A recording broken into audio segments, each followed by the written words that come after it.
সমাগত শাৰদীয় দুৰ্গোৎসৱ আৰু দুৰ্গোৎসৱ দিন চমুচাপি অহাৰ লগে লগে আচলতে দেখিবলৈ পোৱা গৈছে যে ৰাজ্যজুৰি এতিয়া পূৰ্ণ ব্যস্ততাপূৰ্ণ পৰিৱেশ আৰু যি পূজা সমিতিসমূহ সেই পূজা সমিতিসমূহ সম্পূৰ্ণ ব্যস্ত হৈ পৰিছে কাৰণ আটক ধুনীয়াকৈ যি পূজা মণ্ডপ সেই মণ্ডপসমূহ নিৰ্মাণ কৰাত ব্যস্ত হৈ পৰিছে আৰু মই বৰ্তমান উপস্থিত আছোঁ ৰহাৰ পুৰণা চাৰিআলিত আৰু এই পুৰণা চাৰিআলি দুৰ্গা পূজা উৎসৱ উদযাপন সমিতি উৎসৱ উদযাপন সমিতি আচলতে এক আটক ধুনীয়া যি মণ্ডপ সেই মণ্ডপ নিৰ্মাণত বৰ্তমান ব্যস্ত হৈ পৰিছে প্ৰতিদিন টাইমৰ প্ৰতিও ধৰক সেই পৰিৱেশ মই দেখাবলৈ চেষ্টা কৰিছোঁ ভিডিঅ' জাৰ্নেলিষ্ট নয়ন আছে নয়নক মই আহ্বান জনাইছোঁ এই সামগ্ৰিক পৰিৱেশটো দেখাবলৈ যিহেতু এবাৰ ৰহা পুৰণা চাৰিআলি ২৬ নম্বৰ বৰ্ষত ভৰি দিছে আৰু বৰ্তমান দেখিবলৈ পোৱা গৈছে যে আচলতে পাহাৰ আৰু এক গুহাৰ তেওঁলোকে ৰূপ দিবলৈ চেষ্টা কৰিছে আমি কথা পাতিম আমি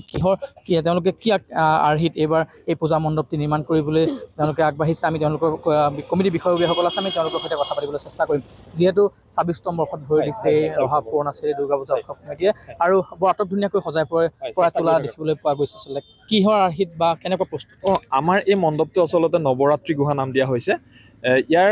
বাহিৰভাগ আমাৰ কৈলাশৰ আৰ্হিৰ ৰূপ দিবলৈ চেষ্টা কৰিছে শিল্পীসকলে ওপৰত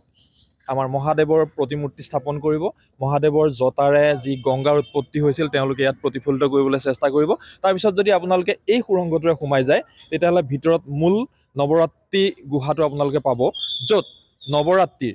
শৈলপুত্ৰীৰ পৰা আৰম্ভ কৰি সিদ্ধিদাতালৈকে যি দেৱীৰ ৯টা ৰূপ সেই ৯টা ৰূপ তেওঁলোকে ইয়াতে প্ৰতিফলিত কৰিব আৰু সেয়া আপোনালোকে বা দৰ্শনাৰ্থীয়ে দেখিবলৈ পাব আৰু তাৰপিছত এই সুৰংগৰে ওলাই গৈ আন এটা সুৰংগৰে দৰ্শনাৰ্থীসকল ওলাই আহিব লাগিব বাহিৰলৈ তেনেকুৱা ধৰণে তেওঁলোকে আগবাঢ়িছে নিশ্চয় আচলতে যি নৱৰাত্ৰি গুহা নামেৰে নামাংকন কৰিছে আচলতে এই গুহাটি আৰু বাহিৰত আচলতে কৈলাশৰ আভাস দিবলৈ চেষ্টা কৰিছে আৰু আমি যদি গুহাৰ ভিতৰলৈ আমি সোমাই যাবলৈ চেষ্টা কৰোঁ ভিডিঅ' জাৰ্নেলিষ্ট নয়ন আছে নয়নক যদি সম্ভৱ হয় আমি ভিতৰৰ পৰিৱেশটি দেখাবলৈ আহ্বান জনাম যিহেতু আচলতে নৱৰাত্ৰি গুহা নামেৰে নামাকৰণ কৰিছে আৰু যি মা দুৰ্গাৰ আচলতে ৯টা ৰূপ আচলতে শৈলপুত্ৰীৰ পৰা সিদ্ধিদাত্ৰীলৈকে আচলতে যি ৯টা ৰূপ সেই 9টা ৰূপ আচলতে ভিতৰত অংকন কৰা হ'ব বুলিও তেওঁলোকে জানিবলৈ দিয়ে আৰু এটা কথা ক'ব লাগিব যে যি স্থানীয় শিল্পী সেই স্থানীয় শিল্পীসকলৰ দ্বাৰা এই যি মণ্ডপ নিৰ্মাণৰ কাৰ্য সেই মণ্ডপ নিৰ্মাণৰ কাৰ্য চলি আছে আৰু এয়া ভিতৰৰ পৰিৱেশ আচলতে এই গুহাৰে এইদৰে ভিতৰলৈ সোমাই আহি মাক দৰ্শন কৰিব লাগিব আৰু স্থানীয় শিল্পীগৰাকী আছে যিগৰাকী শিল্পী আচলতে হাতৰ পৰশতেই এই যি অটক ধুনীয়া মণ্ডপটো সেই মণ্ডপটো আচলতে প্ৰাণ পাই উঠিছে দাদা আমি আপোনাৰ সৈতে কথা পাতিবলৈ চেষ্টা কৰিম আপুনি যদি অলপ আগুৱাই আহে কি ক'ব কেনেকুৱা প্ৰস্তুতি চলিছে বৰ্তমান প্ৰস্তুতি ৰন্ধত উঠি আছে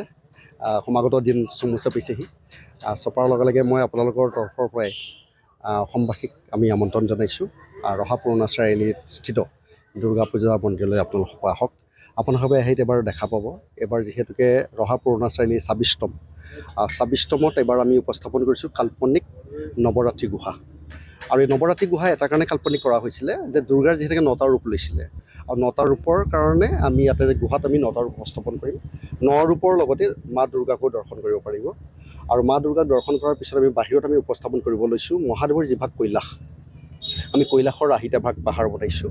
আৰু এই কৈলাশতে আমি মহাদেৱক উপস্থাপন কৰিম আৰু মহাদেৱৰ জটাত যিদৰে গংগাই বসস্থান কৰে আৰু গংগাৰ পানী দি পেলাই আমাৰ জুৰি সৃষ্টি হ'ব আৰু সেই জুৰিতে আপোনাৰ জীৱন্ত কিছুমান বস্তু থাকিব আৰু